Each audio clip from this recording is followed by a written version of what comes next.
it's Sean Mayer from Chatillon Lux. I want to talk to you today about my new fragrance, Sunrise on LaSalle. Comes out on May 1st, and it's something that I have a couple coming out from this in my other brand, Merrill Factive. And I really had in mind something that I wanted to do that was like bright and uplifting, something that showed a renewed spirit, a renewed promise, something that as we kind of all, bounce back from all the troubles of the pandemic and whatnot, and I think we all just want something bright and happy and cheerful and full of optimism and hope.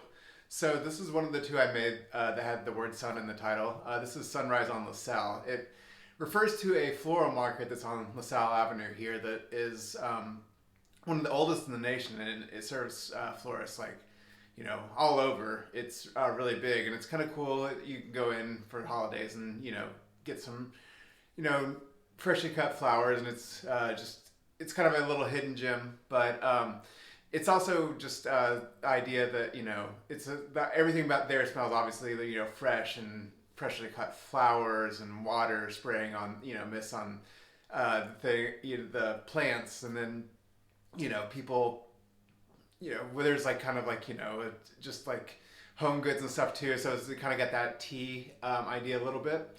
So I really made this thinking about all of that, because all those smells are just really good, comforting, home smells.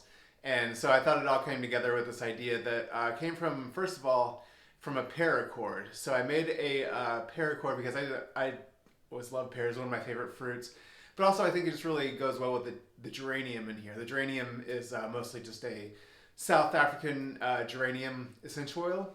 But then on top of that, I take a couple different aspects like geranyl acetate to try to kind of pull out more, to bring it a little bit more towards the front and play off the pear. The pear accord is made with a few different things. There's I use just a tiny little, first I saw it with hexyl acetate, which is the big smell of pear that you'll get in there. And then also nectaryl, which is going to add that kind of sweetness to it that I feel like gives it the really meaty, fruity idea. There's going to be also gibiscone, rhodonol, and alpha damascone, which are kind of like fruity notes that you would find in a rose.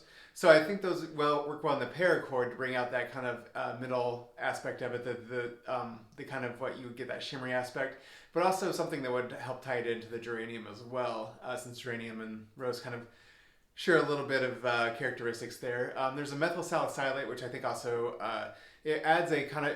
I use it in the tiniest little dose. It's almost like a wintergreen spearmint type of scent, and it works really well to add a freshness to something in just the smallest dose. So it's not really perceptible, but also I think it ties into the geranium, which also has kind of a minty aspect to it as well.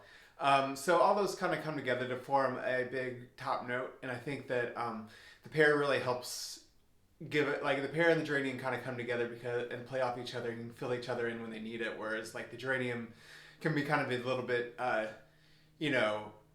of more sharp, and the pear is a big round juicy thing, so they kind of come together and they're really simpatico together. Then there's also going to be a jasmine tea accord. So I use a jasmine accord that I've used in a few different things, including unconditional surrender, but I altered it a little bit. I added more of a hedione, which is going to be kind of like a tea jasmine kind of a note anyways. It's a very popular note, and I wanted to add some airy quality instead of like that narcotic thick indolic jasmine. I wanted it to be just an airy bright jasmine tea, not like a jasmine kind of like I feel like in a florist too, you're going to get more of a flower that has more of the bright, that's like a big bright and colorful, but you don't get those like you would, the big thick meaty aspects like you would out of something that if you had like an absolute, or if you smell something growing in the ground.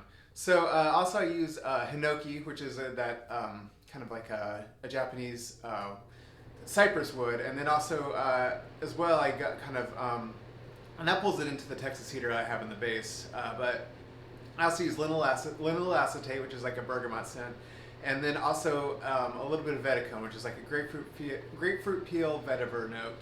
And I think that really plays off and makes that tea aspect go together really well. Then down there, of course, I said, I'm sorry, it was a Virginia cedarwood. That's why I have my computer here, because I'm sick of having to re-record things because I get the notes wrong and catch myself. So there's a Virginia cedarwood essential oil, and that is kind of in the base there. And I feel like it really just has a gravity that anchors everything. It kind of gives the idea of like the whole home, like the home goods, everything that you kind of would feel in one of those floral markets. And then also too, I think it just has like a kind of it has a sweetness to that cedar that I think goes really well again with the geranium. I think those two match up really well. And then finally, there's just a tiny little bit, and I don't know if it's even going to be noticeable, but there's a little bit of oak moss in there, atronol-free oak moss, so it's if we're compliant. But it is kind of down there, and I didn't put it in the official notes because I feel like it just really anchors everything, and it really makes the cedar stand out a little bit more. But you might notice it in there, and it's just a cool, like I said, atronol-free oak moss absolute. That I think really anchors it and gives it, because if you think about it like balloons, there are these big, bright, happy helium balloons at the top, but you gotta have something holding them down, or else the thing's just gonna fly away. You spray it on, and it's just you float it off, and you're watching it, float away in the air. So that is Sunrise on LaSalle, and it comes out on May 1st with the Eau de Toilette that I'm doing, and then also I just sent some of the scent to Declaration Grooming to make the soap, aftershave, all that good stuff that Scott makes with the scents that I make.